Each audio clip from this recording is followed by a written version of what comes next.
ఈ ఎడబాటులో మనకి యేసుక్రీస్తు వారి త్యాగం ఎంతుందో, యేసుక్రీస్తు వారి త్యాగంతో పాటు తండ్రి అయిన దేవుడి యొక్క పరిశుద్ధత కూడా మనకు కనిపిస్తుంది. ఆయన పరిశుద్ధుడని ప్రతినిత్యం కొనియాడబడేవాడు. ఆయనలో ఏ పాపానికి చోట్లేదు. యేసుక్రీస్తు వారిపై సర్వలోక మానవాళి పాపమంతా మోపబడినప్పుడు ఆయన ఖచ్చితంగా చెయ్యి విడవలసిన పరిస్థితి వచ్చింది. అది దేనివల్ల? మన వల్ల, మన పాపాల వల్ల. కాబట్టి మనం చిన్న చిన్న తప్పులు చేస్తే ఒక్కొక్కసారి బుద్ధిపూర్వకంగా పాపాలు చేస్తాం, ఒక్కొక్కసారి అనుకోకుండా జరిగిపోతాయి. ఎవరికో హాని చేయాలని చేయకపోయినా హాని జరుగుతుంది, కానీ ఒక్కొక్కసారి ఇంటెన్షనల్గానే చేస్తాం. అబద్ధం ఆడుతున్నామని తెలిసే ఆడతాం, ఒకరి గురించి చెడు మాట్లాడుతున్నామని మన మైండ్ చెప్పినా మాట్లాడుతూ బుద్ధిపూర్వకంగా మనం పాపం చేస్తూ ఉంటాం. ఆ పాపాలన్నీ కూడా యేసుక్రీస్తు వారు అనుభవించారండి. మనం పాపాన్ని చాలా చులకనగా యేసుక్రీస్తు వారు చనిపోయారు కదా, ఈసారికి దేవుడు క్షమించేస్తాడు, ఈసారికి దేవుడు క్షమించేస్తాడు అనుకుంటాం.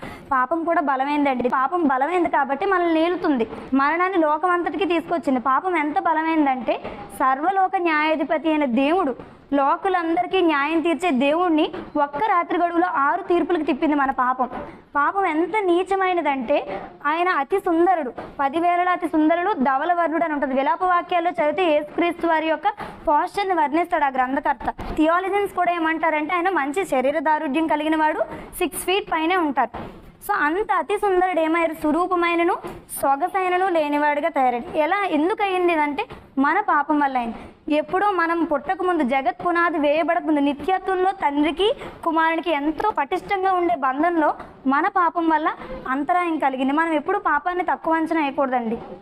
ఒక థియాలజీని అంటారు, mortify sin otherwise it will mortify you. Mortify అంటే చంపడం, పాపాన్ని మనం జయించాలి. కొరింథీ పత్రికలో కూడా ఉంటుంది, భూమి మీద మీ అవయవములై ఉన్న జారత్వమును అపవిత్రతను అన్నిటినీ చంపివేయండి అని ఉంటుంది. విసర్జించండి, దూరంగా పెట్టండి కాదు, చంపేయండి. పూర్తిగా చంపకపోతే అది మనల్ని చంపేస్తుంది. పాపం మనల్ని నరకానికి ఈడ్చుకొని వెళ్ళిపోకముందే దేవుడు ఇలా మనకి పదే సార్లు ఆల్రెడీ ఉన్న వాక్యాలు మనకు వినిపింపజేస్తున్నాడంటే మనం మారాలి.